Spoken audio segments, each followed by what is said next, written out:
প্রতিবন্ধী,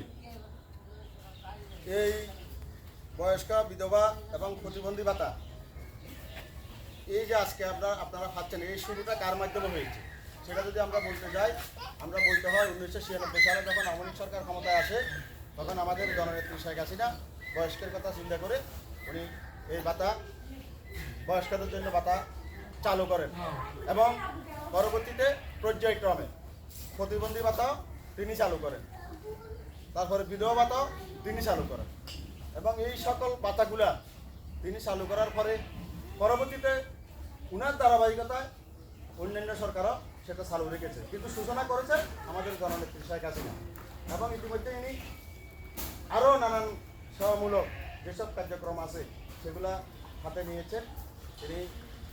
আমরা চাই যে জননেত্রী শেখ হাসিনার সরকার বারবার দরকার, এই জন্য দরকার উনি যদি থাকে তাহলে পরে এই যে সামাজিক বেষ্টনী, যে সামাজিক নিরাপত্তার যে আর্থিক সাহায্য, আর্থিক সহযোগিতা উনি আরও বাড়াতে পারবেন এবং বাড়াবেন বলে আমাদের দৃঢ় বিশ্বাস। আজকের এই যাচাই বাছাই প্রক্রিয়ার যারা এখানে এসেছেন আপনারা, আমরা এই এখানে যারা আছি আমরা আপনাদেরকে একজনের প্রতিবন্ধী, একজন বিধবা, এভাবে আমরা যাচাই বাছাই করবো, আপনারা আমাদেরকে সহযোগিতা করবেন। আপনি যারা এখানে উপস্থিত হয়েছেন সকলকে ধন্যবাদ জানাচ্ছি। এখন আপনাদের উদ্দেশ্যে আমি আরেকটা পয়েন্ট রয়ে গেছে, ইতিমধ্যে আপনাদের কাছে অনেকে ফোন করেছে, অর্থাৎ ভুয়া ফোন এসেছে, 2 নম্বরে ফোন এসেছে যে আমাকে অনেকে ফোন করে জানাচ্ছেন বিষয়টা। সমাজসেবা অফিস থেকে বলছি আপনার এই বাতা এখানে আটকে রয়েছে, আটকে আছে, আপনারা আমরা কথাবার্তা করতেছি, তারা নানান রকম প্রতারণামূলক কথাবার্তা বলে আপনার মোবাইল নাম্বার, পিন নাম্বার নিয়ে নিচ্ছে। পিন নাম্বার নেওয়ার সাথে সাথে ওরা কী করছে, আপনার টাকাটাও নিয়ে নিচ্ছে।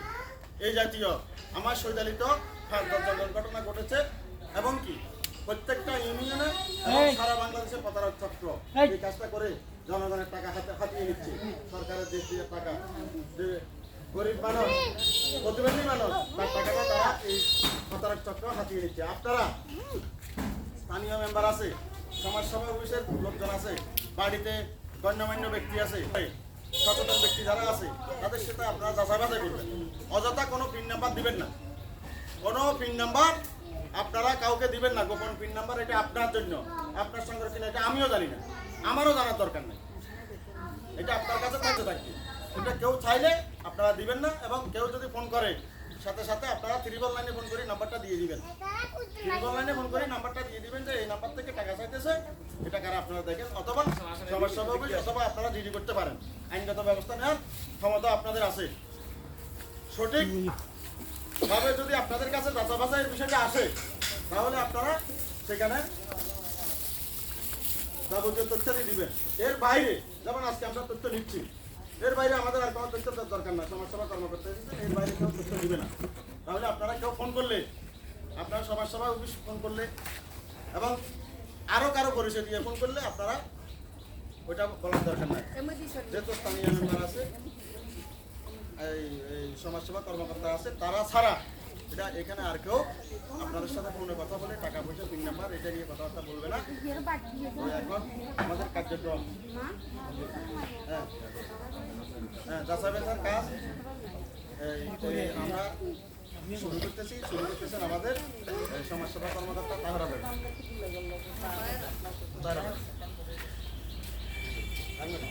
আজ সার ব্যবস্থা করছিলাম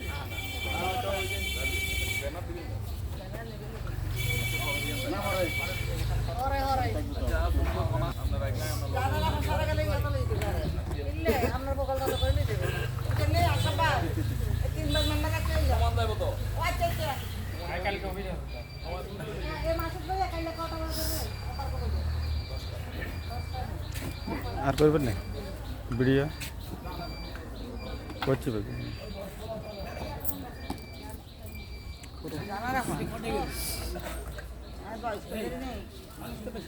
একটু ভালো করে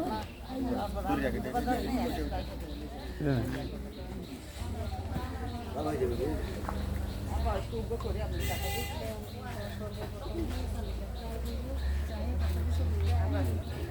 আচ্ছা বয়স্ক ভাতা বুঝি একজন আই এই আর নোমানি নিয়ে যাই মনে হয়েছে একটু বলে বলুন একজন নিয়ে দেবে কালকে একজন আছেন মোবাইল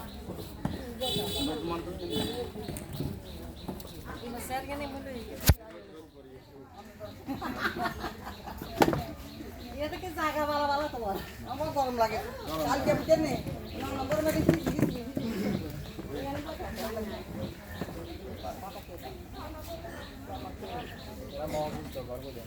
আগে আগে ডাক দিব স্যার তোমরা বলবে ভাই ওনারা মা আছে নাকি তো আছে আছে আপনাদের সাথে আছে না আমি এখানে একটা কথা বলি স্যার প্রতিবন্ধী এখানে ওই ওই বই দিতেন ম্যাডাম প্রতিবন্ধী কে ধরবে আপনি কি দিচ্ছেন আমি একটা করি জানার আপনার দেখা দিলাম আচ্ছা ঠিক আছে। ওইভাবে মৃত যারা আসসালামু আলাইকুম ভাইয়া এত ইয়াসিন ভিডিও আর করবেন না বুঝছেন জি আপনি ইয়া করেন এদিকে বলা হয়েছে যে ওইখানে মিটিং এ যারা প্রতিবন্ধীদের মধ্যে যারা মারা গেছে তারপরে ক্রস দিবা মৃত লেগে দিবা পাশে দি যারা জীবিত আছে